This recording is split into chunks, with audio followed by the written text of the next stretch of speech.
Good morning, everyone. Welcome to our fifth class of this semi-presential English course. Can you hear me there?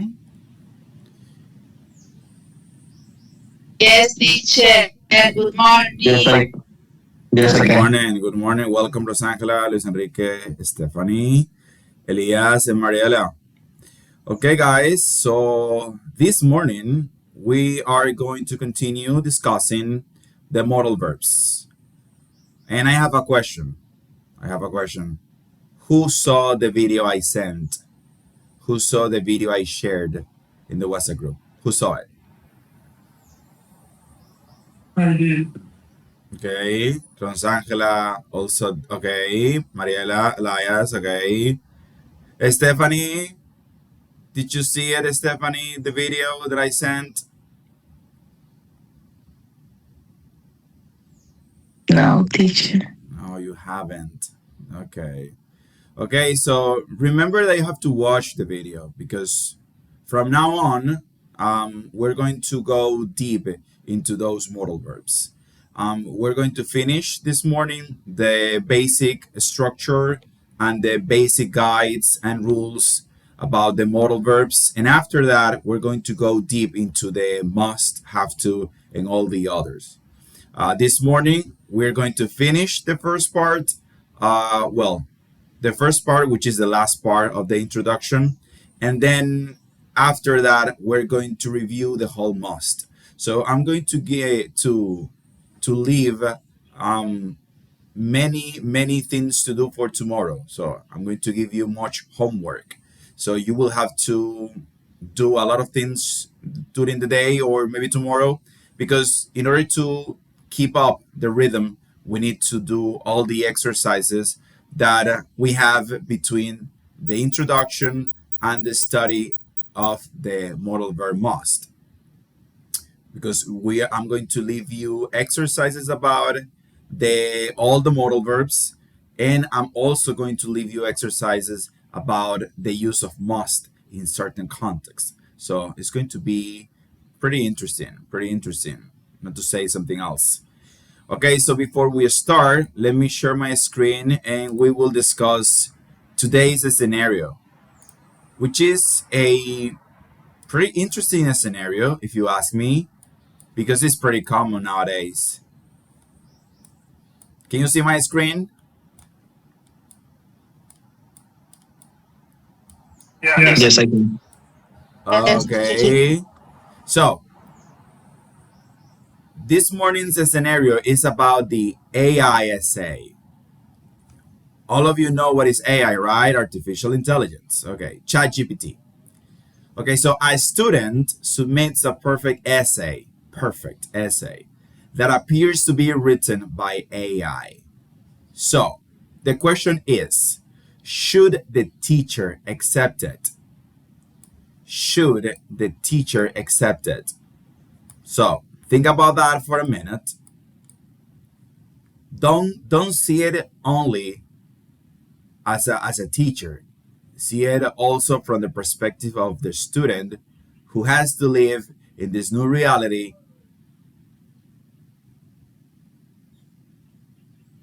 Okay? So 1 minute.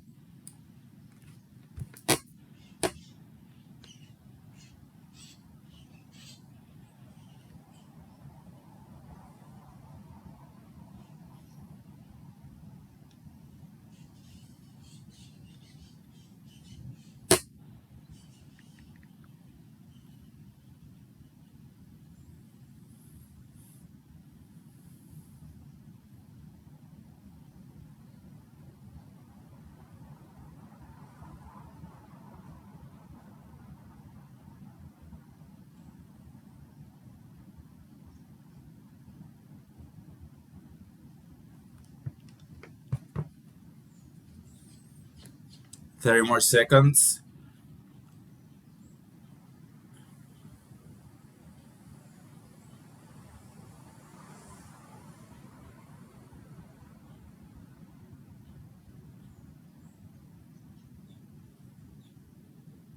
Okay, so time is up. Let's start with Rosangela.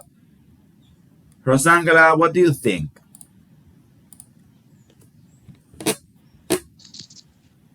Teacher, me first. Okay, teacher.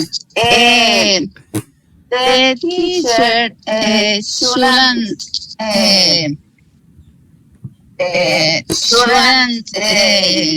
accept it because he he have a good qualification, 99% of the qualification, but he not do the class, the investigation, and the AI do all the investigation and he doesn't what the AI did. Okay, so All teacher so you think that the teacher that the teachers should reject the essay? shouldn't accept this. Okay, Yes. okay, okay. That's Rosangela's opinion. Let's continue with Luis Enrique. Um, I have a divided opinion because the thing is that the AI came to stay, so it's a reality. Um, all of our work in the future will be do maybe with a percentage of AI help. But the thing here is how the student did it. Because if he did some investigation about the subject, because the subject or the topic is important here, because it depends on that, because some topics is too difficult in the time that you have to do it. Maybe you need some help. Uh, but I think that it depends on the effort that the student did for accomplish that. Um, if it's a easy task, I think it doesn't need to be helped with AI, but it is something difficult, and in the process the student make effort. I think that at least she could consider it. Okay, okay. That is Luis' opinion. Okay. Let's continue with Stephanie. Stephanie Cohen.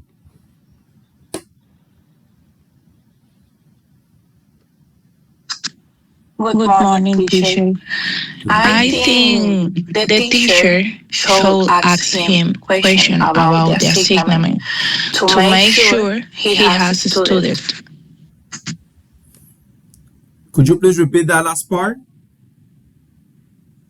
I I think think the the teacher teacher should should ask ask him him question question about the about the assignment assignment to to make make sure sure he he has has studied. studied. Okay, about the assignment. Assignment. Assignment. Yeah, about the assignment. Okay, okay. Thank you, Stephanie. Elias. Teacher, I think that that teacher can should accept this exercise, because, for example, if the AI just was for consulting, you can inspire about it. But in other case, if you just use the AI and use and do the whole homework with the AI and you change anything, for example, the AI just think for you, No, in that case, the teacher tends to accept the AI. It's depend the context. If you just use the AI for inspired, it's okay. But if the AI do the whole work, no, can increase it. Okay, can accept it. Okay. Noemi,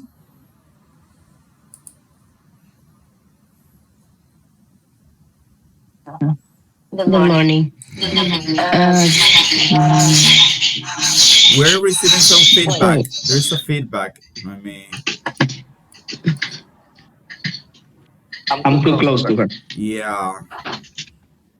Okay, so about the essay. Uh, Teacher, but did he did it or was the AI did it? Because I don't understand. But here says that a student submit a perfect essay that appears to be written by AI. It is because it's a perfect essay.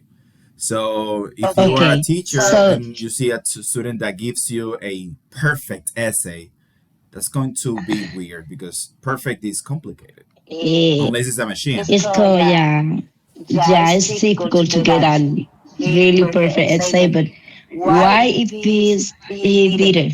So I gotta be as a teacher, I gotta be 100% list that it wasn't the AI that was him or no. So in that case, I should I don't know um maybe evaluate the student. For example, what kind of student is he is.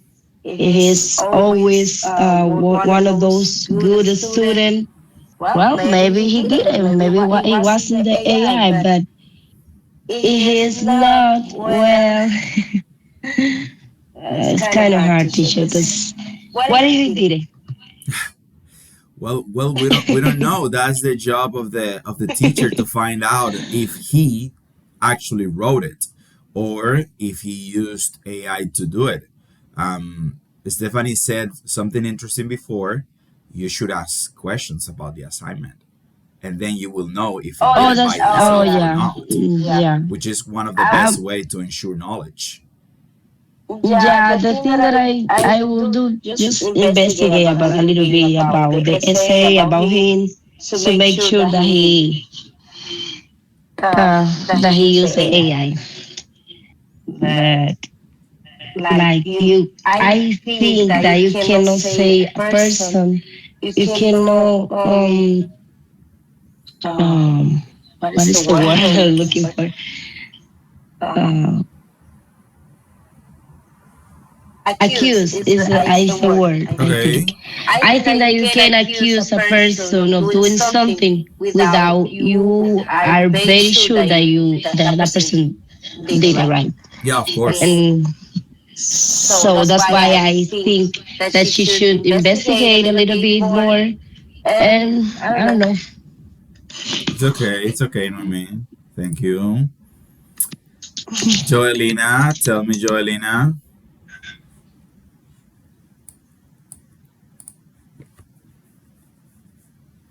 Remember the statement, right? The statement says appears, okay? Good It morning, appears. teacher. Good morning. Okay. Um, about the information, the student teacher. Here, the idea is that you decide if a teacher should accept or not a essay that appears to be written by AI. Appears to be written. Okay. Um, I understand that the teacher should ask him some question to confirm the students' your knowledge about the work. Okay. It's my opinion. That's it. That was pretty short.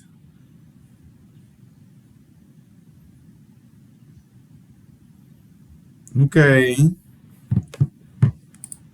Okay, let's continue with Mariela and we finish with Thadiel.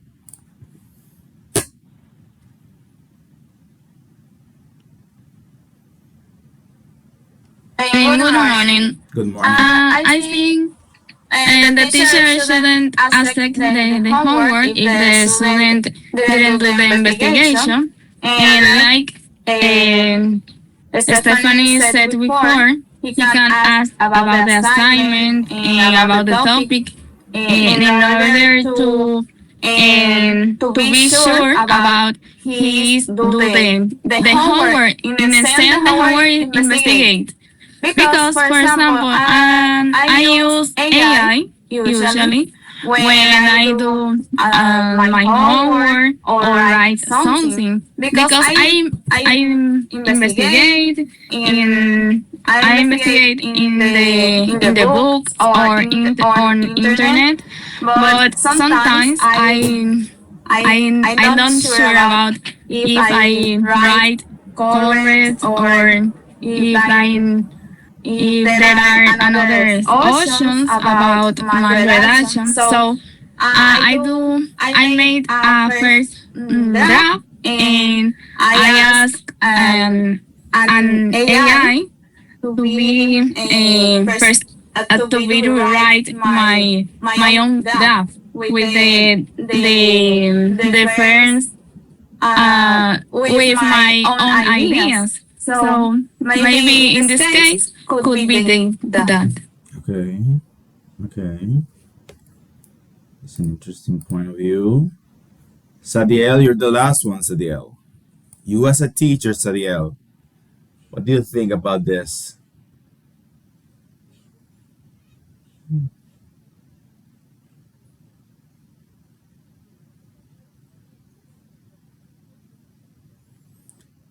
Sadiel, are you there? Your microphone is off. Okay, now it's on.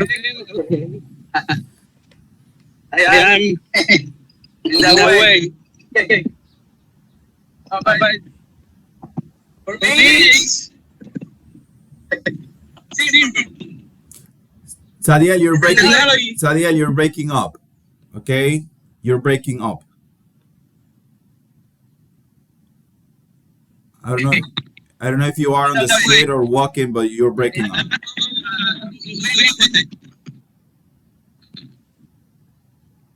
You're still breaking up. I can't hear you.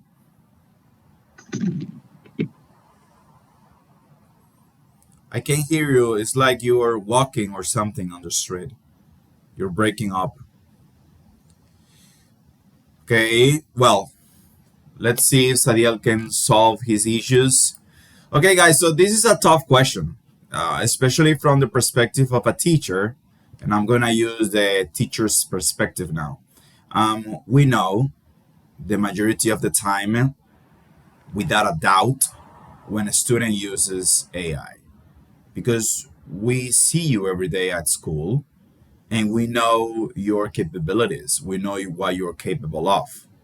So if you have a hard time during class of making one sentences right, or you have a hard time expressing an idea, and then you come to class with all the answers in the best way possible, or with all the answers that you normally don't have during class, or with this really nice, well balanced structure that you don't have naturally in class, we know you cheated. That's easy. Now we don't do it, but before I used to put written practices to students, and they used to upload that to the platform. And I remember some of them were really, really great, but they didn't even attend class, and they had this well written structure. And I normally, because we have to review many homework, I could relay one answer to another student's response because it was the same response. So we normally know when someone is cheating, okay? We also know that some teachers like to belittle their students and they don't give them the benefit of the doubt. That's something different, okay? So, what I'm trying to say with this is that we know. So, what we have to do now, because now we live in a reality. Luis Enrique said before that AI came to stay, and it did. It's going to be here, okay? We can change that. And I have read some books about this, how to use AI in education, because we need to find a way of working around it. Okay, we can control it. It's in every smartphone, and it's for free. And the students will feel tempted to use it because it's easier. And sometimes you are with a lot of responsibilities. You have a lot of responsibilities, and you don't have the time to dig all the information. You're going to take a shortcut. You're going to go to ChatGPT and you're going to ask it about something. Okay, and then you will have your answer. What I believe is that because it came to stay and is a reality that we can't change, we have to find a way to work around it. Like, for example, like what Stephanie said. Let's say that we allow the student, for instance, to use AI. Yeah, you can use AI. Don't worry. But when you come here to class, I'm going to ask you a question about the essay, and your grade is going to depend on how well or how good you answer those questions. So I don't care about the written document. It's okay. Now I'm going to ask you a question because you can use AI to have more information. Let's say that you dig first all the information, then you compose your essay, then you use AI to correct that essay. But you get involved with in the process because you were asking questions because you wanted to understand the topic that you were writing about. So now, because you did that, I can ask you questions about the essay, and you should be able to answer all of them if you did your research. So now, based on those answers, I can qualify or give you a score or grade your work. Other means that we can use are, for example, creating podcasts.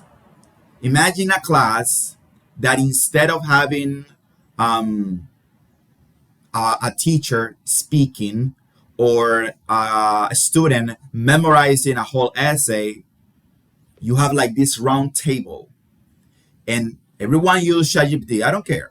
They all use ChatGPT. But now we are in a round table and they have to discuss the topic. And your grade will depend on the questions and answers you give to those that you are being asked for.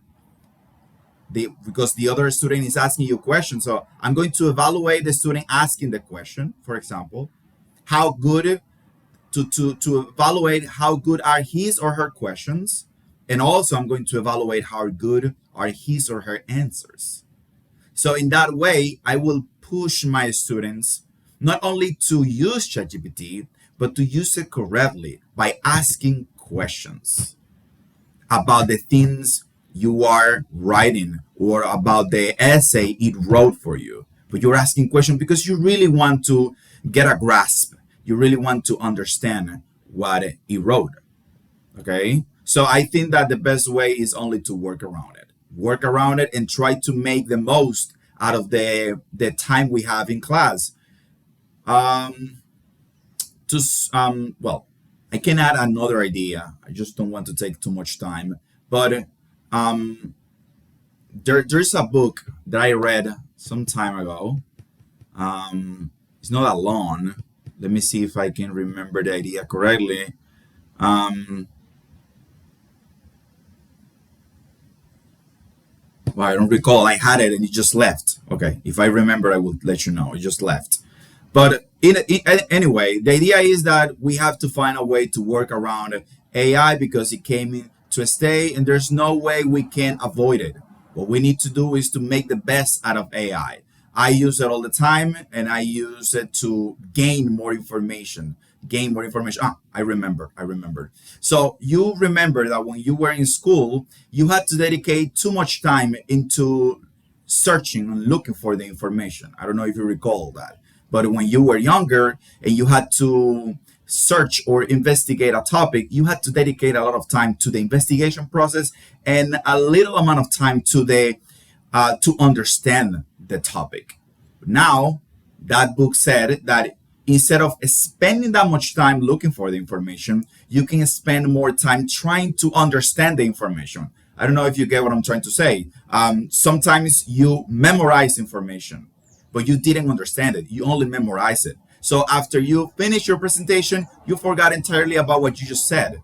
But now, because you don't have to dedicate that much time into looking for the information, because AI is going to give you the answer right away, you can dedicate more time to trying to understand, trying to understand the idea, which is at the end what has value is the idea. When you understand an idea, it will stick with you forever. It will stay with you forever, and you will remember it at any time because you understood the main idea, you understood the process, you understood the system. So that is another way of taking advantage of the AI. Okay. Okay, so let's continue. Let's continue. I hope that that was useful for you guys. Okay, I believe you relax and you feel pretty comfortable because last Monday I didn't leave you any homework, but that is not going to be the case today. Okay, so in our last class we were discussing the modal verbs. We are actually only at the tip of the iceberg. We're only introducing the topic, and let's finish that first part. So, grammar glitches, common mistakes to avoid. Again, adding to, using do, adding as, wrong negative, using to after should, or wrong word order. Okay, we discussed all of this in our previous class. Okay, so I won't spend much time in this. Okay, so the ultimate pitfall, mustn't versus don't have to. These are not the same, okay? We will see this later on, but for now, it suffices to say this. They express completely different concepts. So mustn't is prohibited, but don't have to is not necessary. You can see the difference? Mustn't is a prohibition, while don't have to is simply not necessary. What does that mean? Okay, let's see. For example, for instance, you mustn't smoke here. This is a prohibition, meaning smoking is completely prohibited. What that means is that if you smoke, you're breaking the law and there will be consequences. Because this was not optional, it was a law and you broke it because we told you you mustn't smoke here. Okay? But in the case of don't have to, it's totally different. It's not necessary. It's like an open gate. For example, if I say you don't have to come tomorrow, it means coming is optional. If you come, it's okay. And if you don't come, it's also okay. It's up to you. So coming is optional. You can if you want, but you are not required to come. You see the difference? Mustn't is a prohibition. You don't have to. It's optional. Is that clear? Yes, teacher. Okay, thank you. Teacher, Yes, I have a of question. course. Sure. In this case, don't have to and don't need to is the same. Well, they're different. They're normally not paired together. Don't have to and don't need to, because they mean different things. The thing with don't have to, Luis, is that have to is an obligation, but don't have to is not an obligation. Uh-huh. Must is an obligation, and mustn't is an obligation too. Must, something you should do. Mustn't, something you shouldn't do. But in the case of have, you have the affirmative, which means that is an obligation. But don't have to, out of nowhere, is not an obligation, it's optional. So that is why we normally pair mustn't and don't have to together, because they are different when they are used. In the case of don't have to, it is different when you use in the negative. Okay, in the case of need and not and need to or don't need to, it's the same idea. Need to, something that you have to do or you need to do, which is a necessity, or you don't need to, it's something that is not a necessity. Okay, but they share the same idea in positive and negative. But in the case of have to is an obligation, but don't have to is not. It's not a prohibition. Okay, is that clear? Yeah. Thank you. Okay, so let's continue. Okay, so something else that we have to keep in mind a lot, guys, is the context. One model can have entirely different meanings. Context is everything. I love that word, context, because everything is context. Okay, so lens one, you must wear a helmet. In this context, this statement is an obligation, right? Lens two, different context, she must be tired. This statement is a logical conclusion. Okay, so the same modal verb, depending on the context, will have different meanings.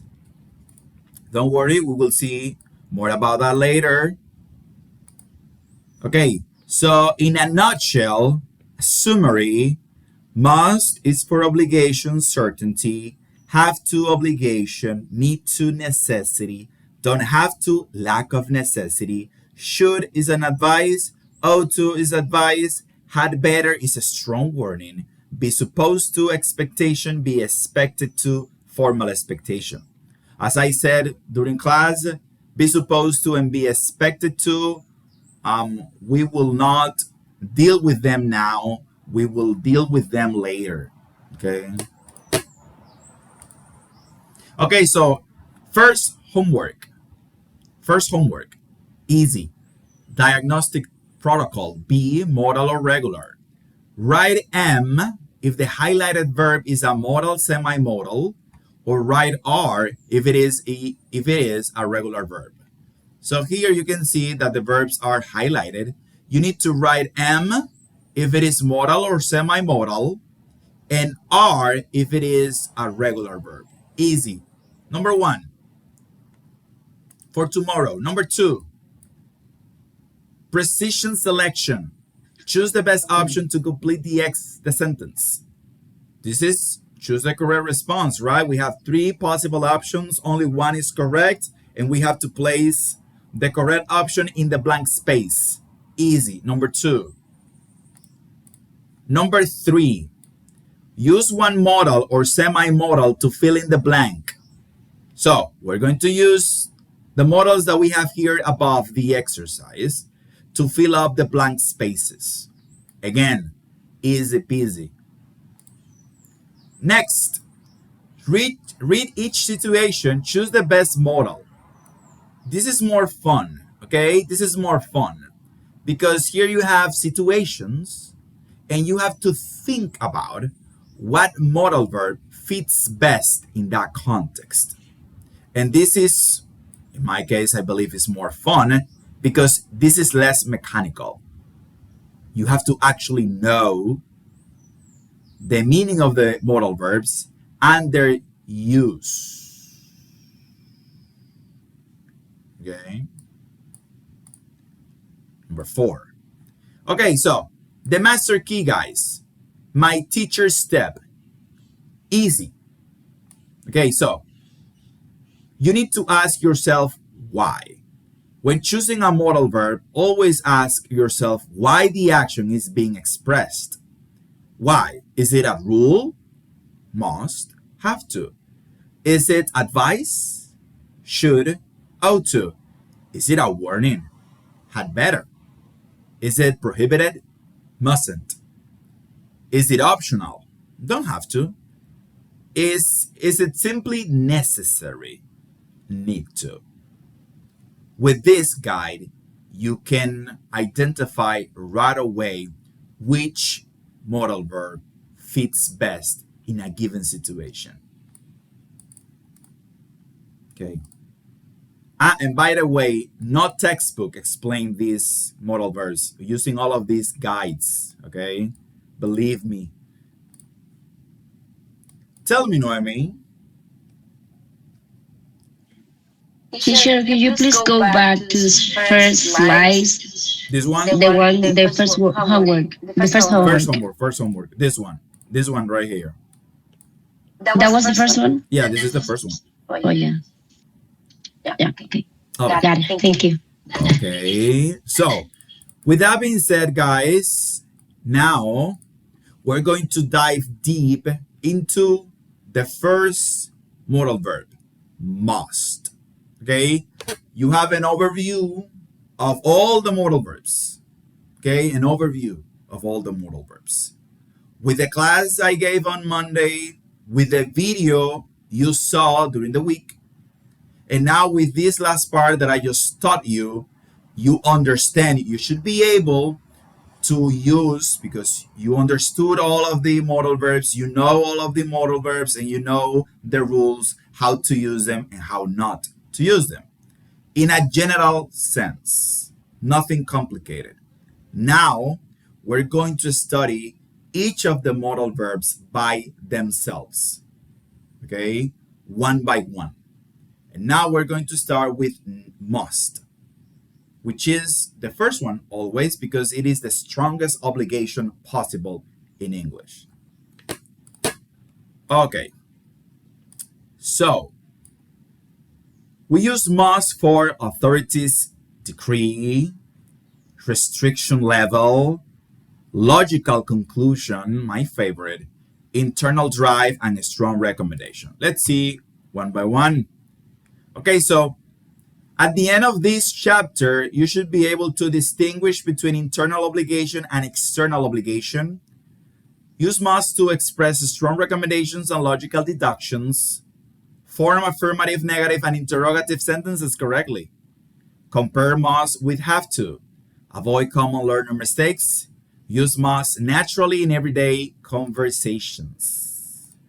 By the way, on Monday, we will have a role play using must. Okay, so here we have again the basic structure. Remember, we discussed this on Monday. Subject, modal verb, base verb. In this case, must. But this same structure is shared across all the modal verbs. They shared the same structure, all of them, across all the modal verbs. But now, let's just talk about must. Correct usage: I must study tonight, she must leave now, we must be careful, they must finish the project, must go, must eat, must work. Common errors: must goes, that's wrong. Must to go, that's wrong. Must working, of course, that's wrong. Okay, so something interesting, I don't know if you noticed, but must has a T at the end, right?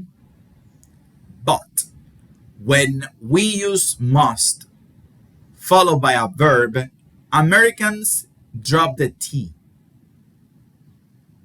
Okay? So instead of saying, I must study tonight, they say, I must. And they drop the T. Did you notice? When I was reading this, I wasn't pronouncing the T. I just say, I must study, I must live, I must. But the T is not there, because I have a verb after must. Why is that? Because if you say I must study, you need to take more time. It takes too much time to say it. I must.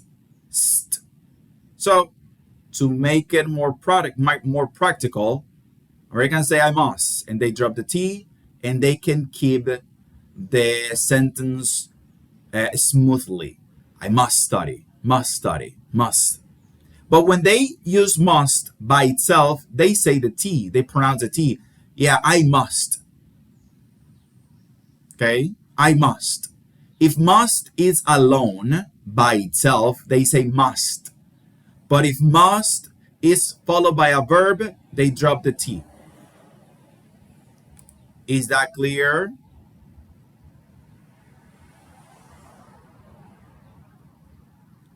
Is that clear? Okay.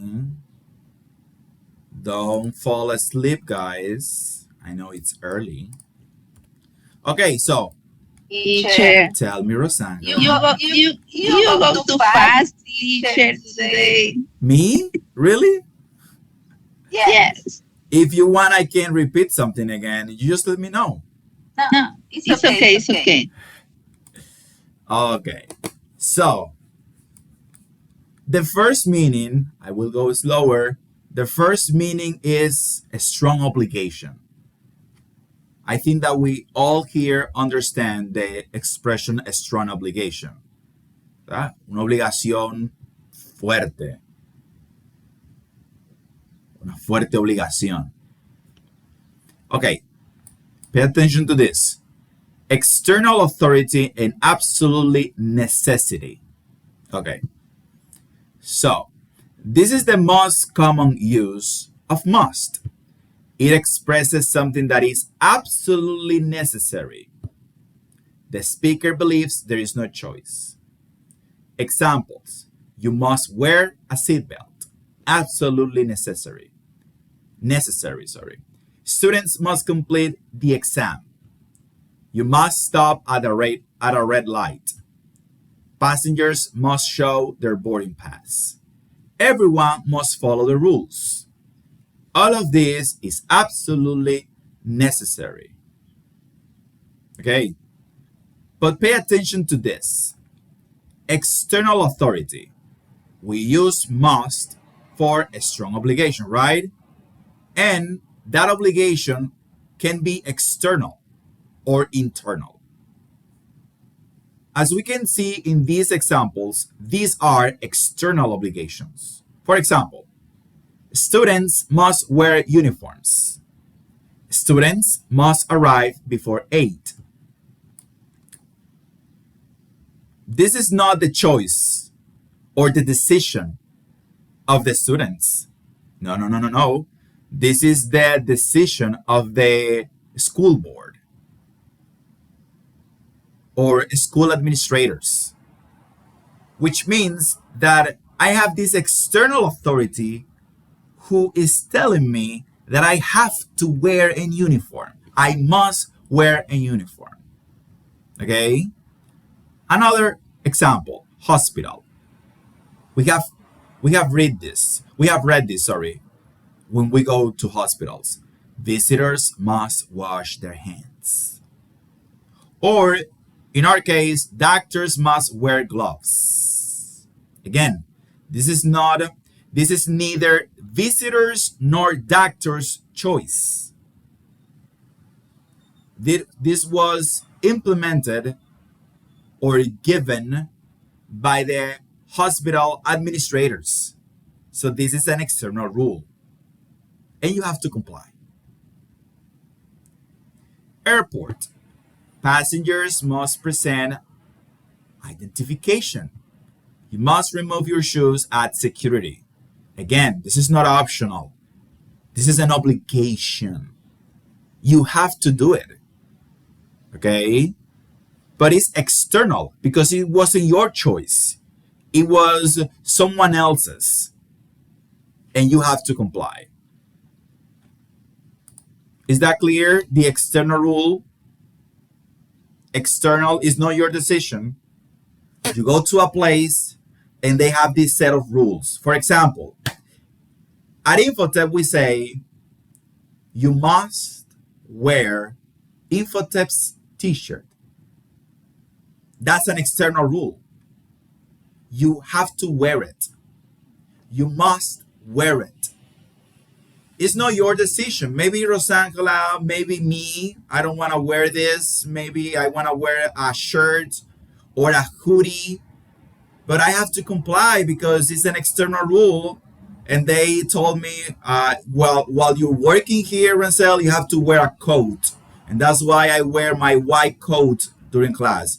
I don't like it, but I have to because it's an external rule. It wasn't my choice, it wasn't my decision. Okay? The board, Infotep's administrators took that decision. They made that decision, and I have to comply. That's the idea of an external rule. Tell me, Elias.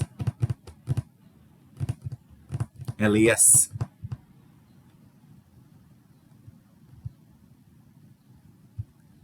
Elias, your hand was raised. Now it's Oh, not. sorry. I was talking, but my microphone was mute. Okay. Teacher, I can say you must have your passport. Yes, if it's an external rule, yes.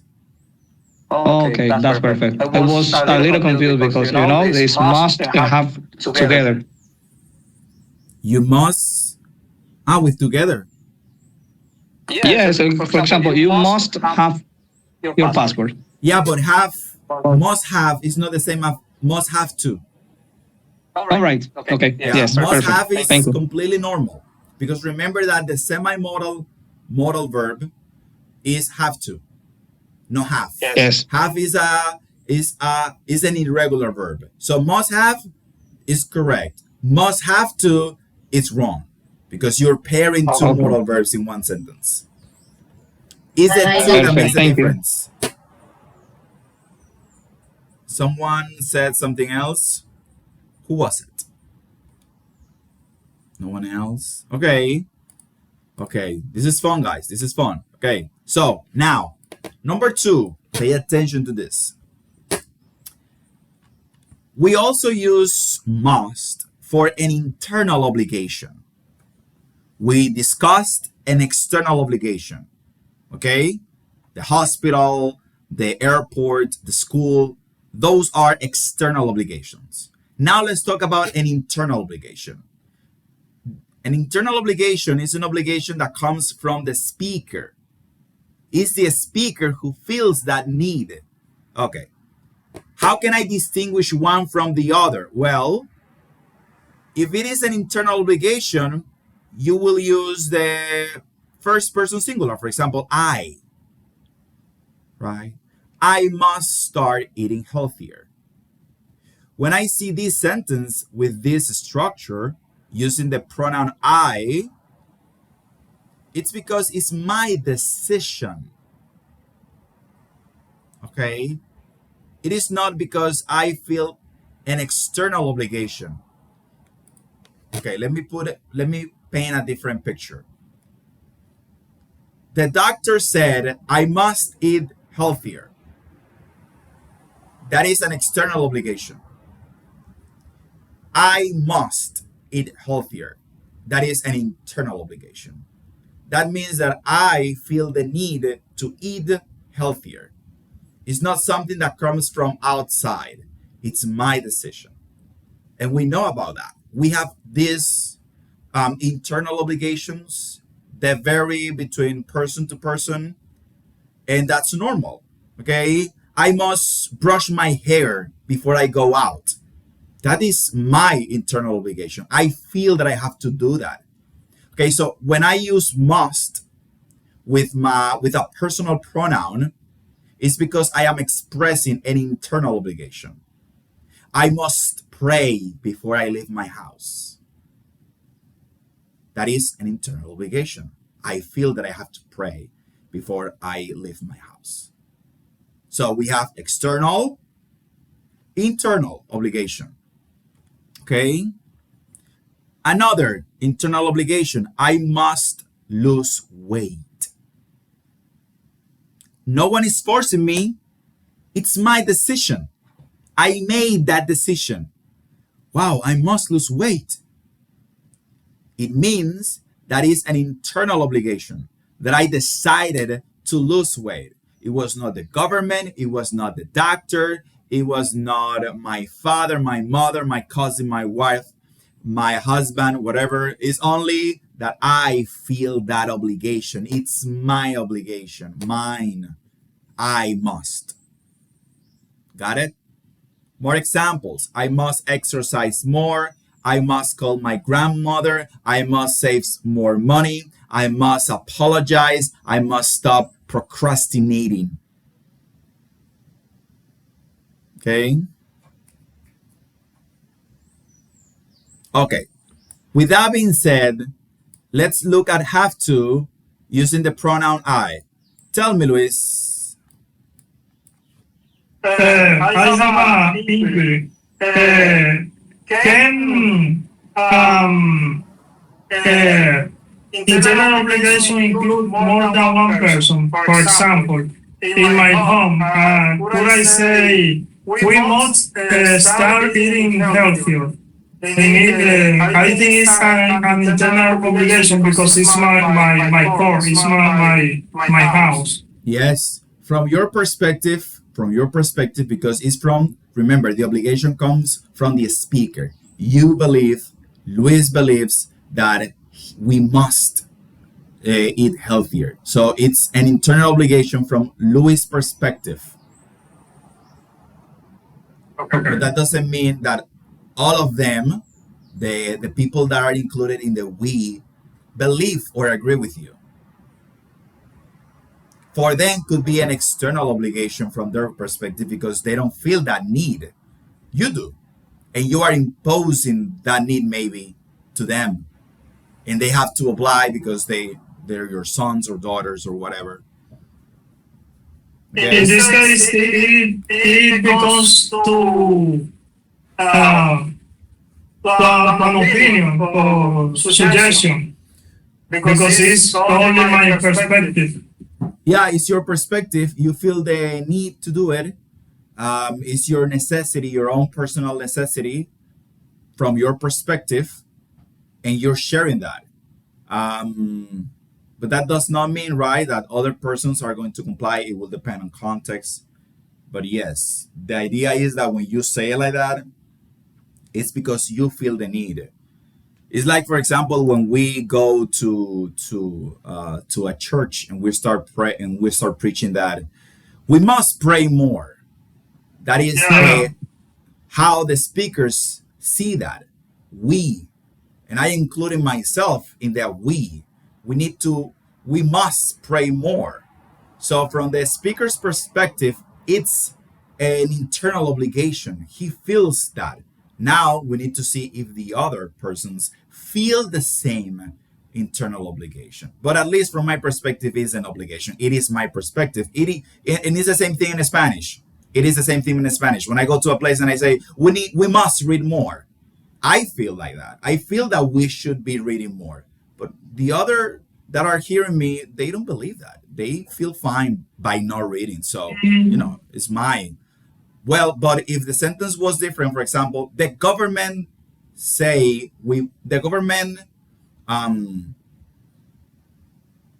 for example, students must read 3 books a year. Students must read 3 books a year. That's an external obligation.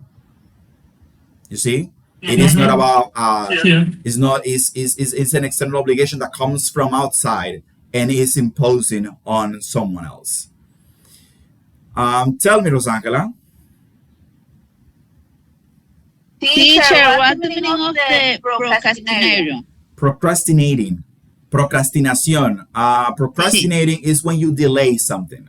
For example, you say now, okay, after I finish in the English class, I will do all the homework. But then you say, oh no, I will do it later after I eat. And then after you eat, you say, well, I won't do it now because I feel tired. Let me watch a movie first and then I will study English. You watch your movie and after that you say, you know what? I'm too tired to study. I'm just going to sleep. So that is procrastinating. You delay an action over and over again. Is that clear, Rosangela? Yes, thank you, teacher. I hope no one here is procrastinating. I hope that, okay? My fingers are crossed. Okay, so External obligation. Look at this, guys. This is really important. You see that this sentence right here uses the first person singular, right? I. I must. And it implies an internal obligation, right? But when you use have to is always an external obligation. Even if you're using the pronoun I, it is always an external obligation. I have to wear a uniform. It's an external obligation. Always. You can see that, right? So I must could be external and internal, but I have is external. I have to work tomorrow. That's an external obligation. I have to sleep uh, tonight. It's an external obligation because the doctor told you to do so, or because, I don't know, I have to eat healthier because the doctor told you to do so. So when you say I have to, it's because the obligation comes from an outside force. See the difference? If I say I must, let's use the same sentence. I must sleep. It means it's an internal obligation. I need to sleep. And I feel that. Another example. I have to sleep. It implies that the obligation comes from outside. Something happened, someone told you something, and you feel now the need to do this, but it's not because of you choose to do so. It's because there is an external force that is telling you that you have to sleep.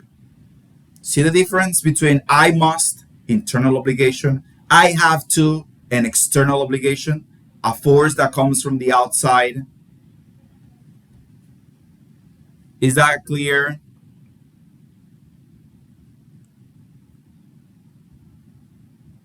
Okay. If you have any questions, remember you can ask them, okay? I know that this topic can be a little confusing at times, but don't worry, you get used to it. It's actually really easy once you understand the difference and the nuances between have to and must, okay?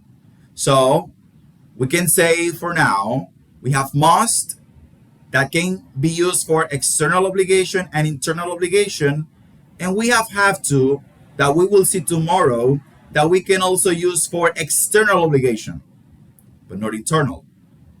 Okay. And here it says, note, this distinction is very important. What would that be, huh? Okay, so number 3, we also use must for a strong recommendation, enthusiastic encouragement, and personal endorsement. Like, for example, you must watch this movie. You must visit Japan. You must try this restaurant. You must read this book. You must taste the cheesecake. Okay? It's not about rules, okay? In this case, I'm only saying you need to do this. I mean, it's a no-brainer. You have to watch this movie. Okay, you must watch this movie. Okay? Here you're only giving a strong recommendation. It's stronger than you should. Should is only an advice, but you must, it implies you think that person should be doing that or watching this immediately, or he can skip this, that he should do it. Sometimes must does not express obligation at all. It expresses very strong recommendation. The speaker is strongly encouraging someone to do something because they believe it is an excellent idea. The speaker simply feels very strongly. Easy, right? So, must, external obligation, 1. Must, internal obligation. Must, number 3, strong recommendation. You know what? You must see Obsession. To use an example, okay? I'm not encouraging you to watch that movie. I'm just using it for this moment.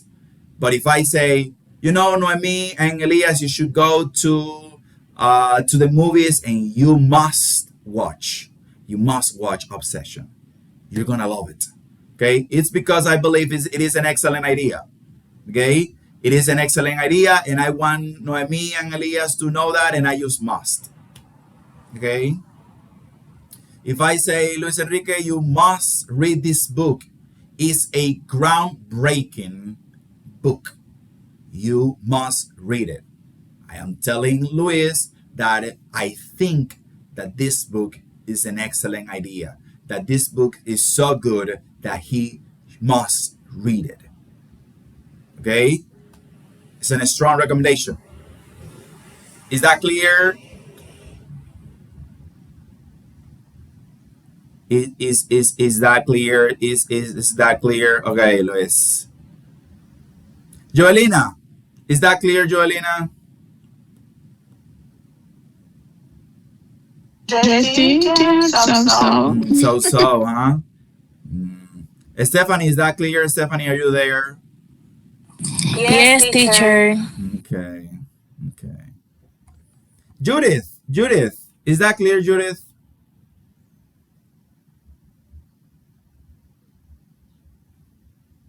Are you there, Judith? Well, apparently Judith is not there. Okay, so the last meaning of must is the logical deduction.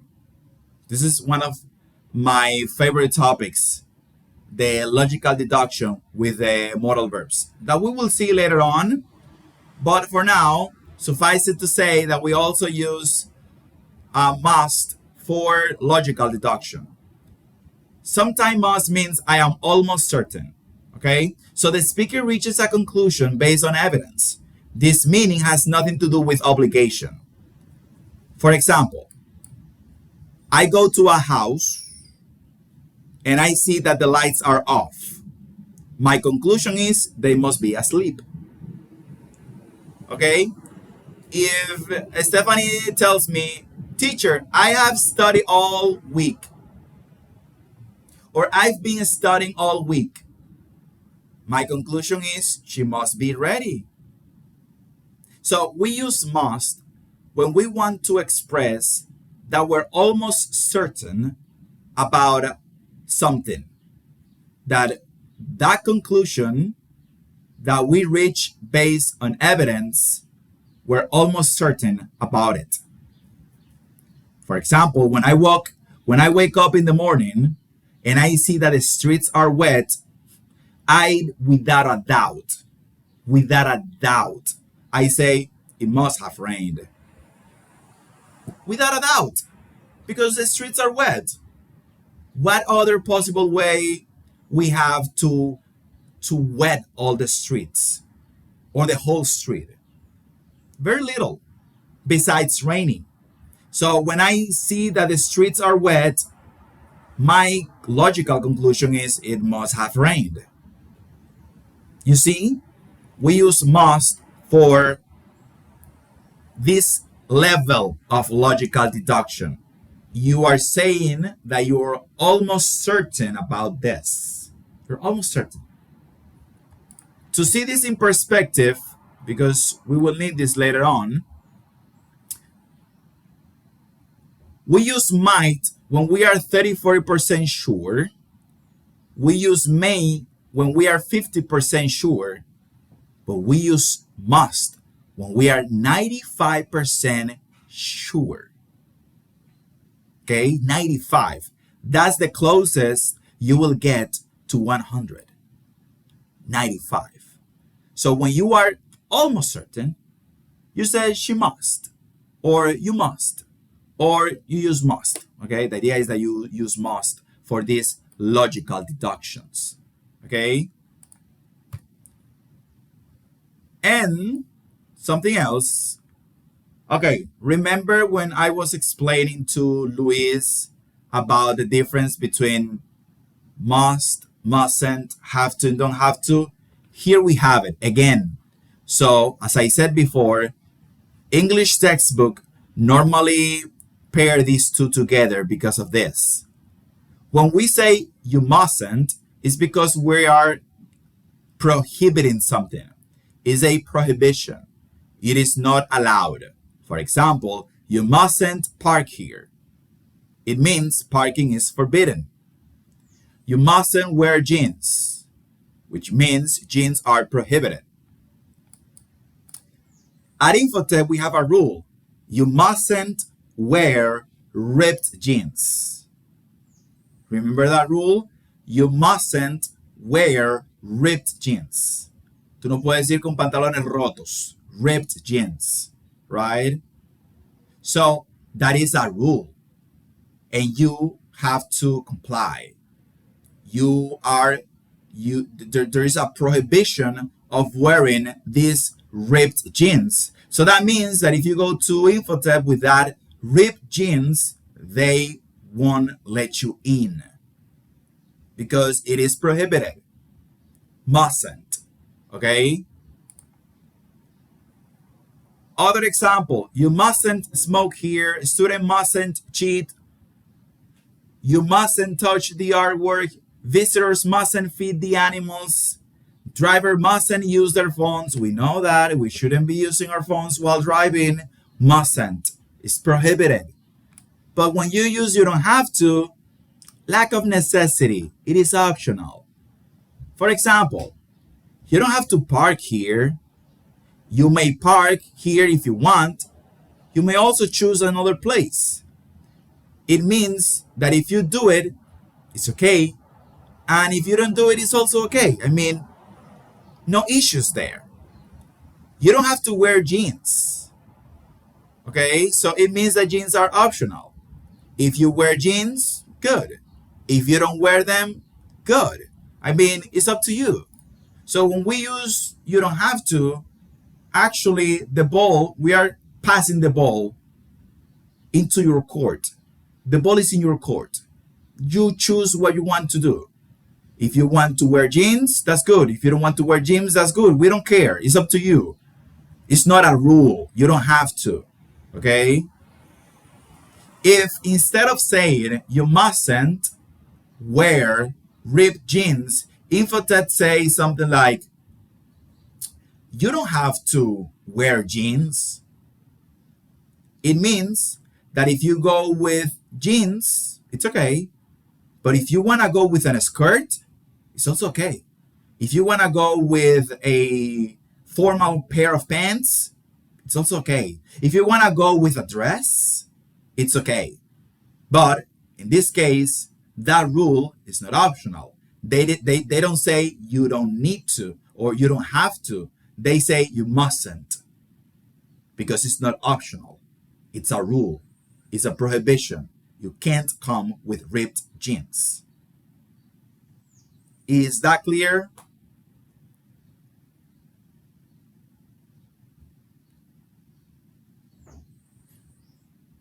Okay. Okay. So now again, Luis, what I was telling you before, look at the main difference here. Must is an obligation. Have to is also an obligation. Mustn't is a prohibition. You don't have to is optional. You see, they don't match entirely. They are similar in the affirmative, but in negative, they depart. They're totally different. Mustn't is a prohibition, but you don't have to is optional. So that's why they normally pair them together because students normally confuse between one and the other. Okay? The last thing before we finish this morning's class is the following. The questions. This is pretty simple. Okay, so the questions are normally as with any other modal verb, modal, subject, base verb. Okay? Must I finish today? Must we leave now? Must we attend? Must they pay now? Okay. But there is something that we have to keep in mind. These sound formal. So Americans normally don't ask questions like this in an informal context because it's too formal. So native speakers prefer, instead of must I wear a tie, they say, do I have to wear a tie? So it's not that must I is wrong, it's that must I is too formal for them. So they rather use do I have to wear a tie? Do I have to? They use have to. Okay. So when you see a question like yes, I leave, must I leave now? You can answer yes, you must, or no, you don't have to. Here we have the exception. We can choose between must and don't have to. First, because it's a yes or no question and you already answer with yes or no. And after the comma, remember I have always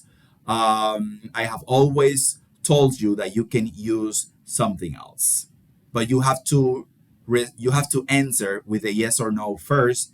You add the comma and then you can add more information. Note, we rarely answer no, you mustn't unless we mean no, you are forbidden. Remember that. We only use mustn't if we're talking about a prohibition.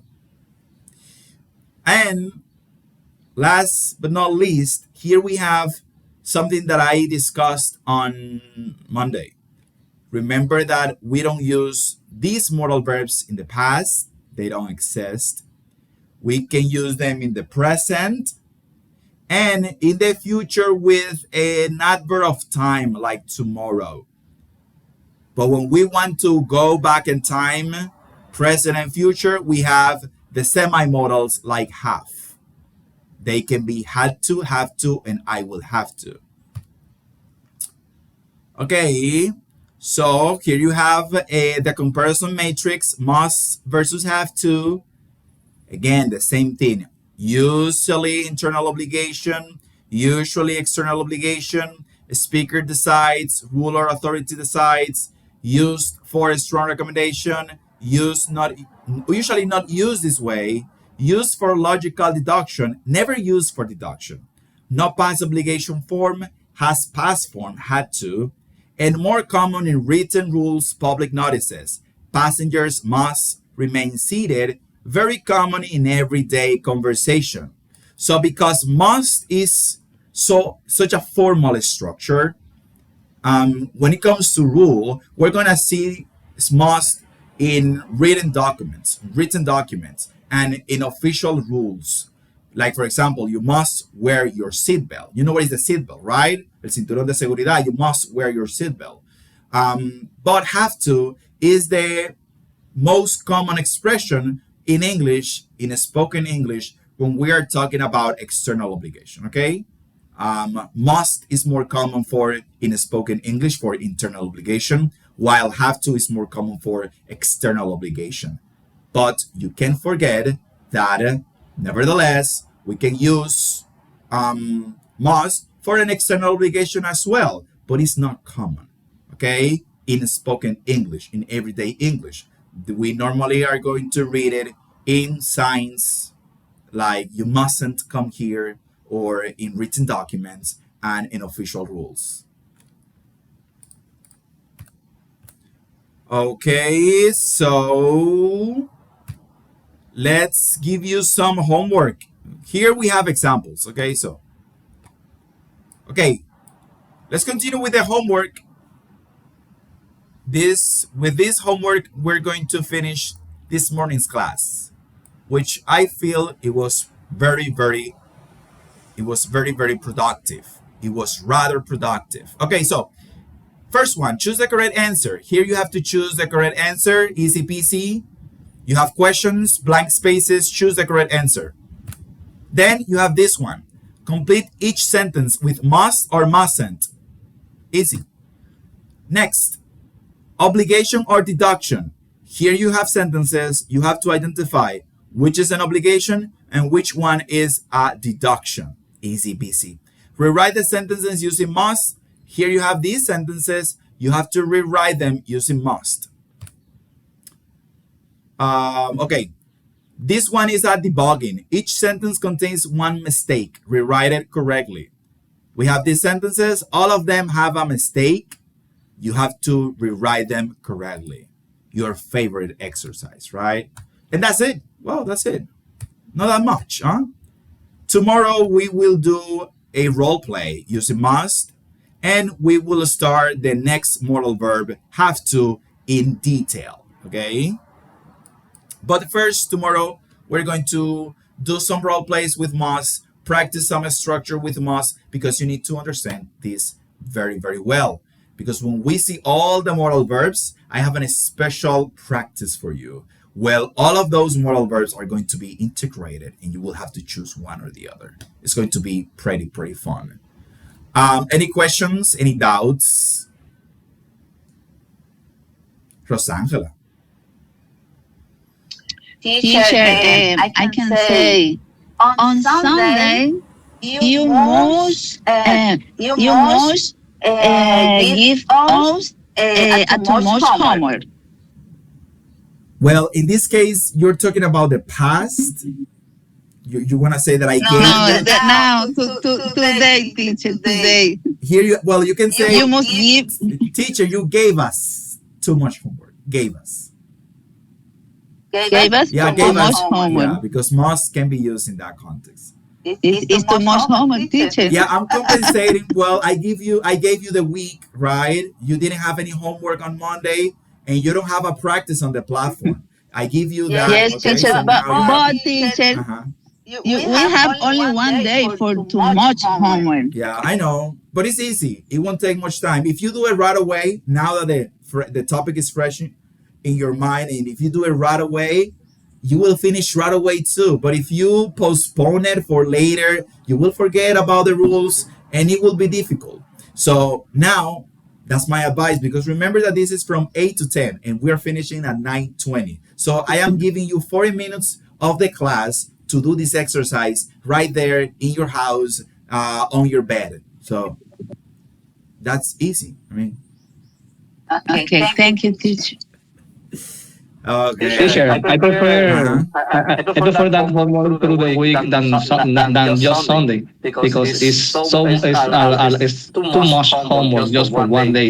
If Yeah. you put, for example, the homework on Monday, it's better because we have the rest of the week Yeah. just to do it. I will take that into consideration, but remember that in this case, we did it like that because on Monday the time was over and I didn't have enough time to explain what left of the class to give you all these assignments. And then I know that on Sunday I will give you all of this homework, but actually my hands are tied. We will see if tomorrow we have enough time to see all the exercises and review have to and give you all the homework about have to so we don't have this burden of class from Sunday to Monday, but it was because time was over on Monday. Okay, because I know that all of these exercises were after those 3 or 4 slides that I didn't give on our last class, that I didn't teach about in our last class. So I'm sorry about that. Let's see if we don't have to do this like this. But now we have to do it. We have to find a way and do it because we need to keep up.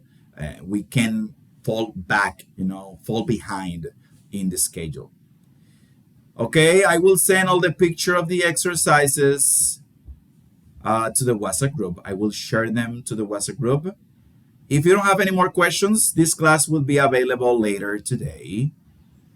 Have a really nice rest of the day and see you again tomorrow at 6 p.m. Goodbye. Hi, teacher. Thank you. Bye. Bye, teacher. Have Bye. a good day. Same to you, Joelina.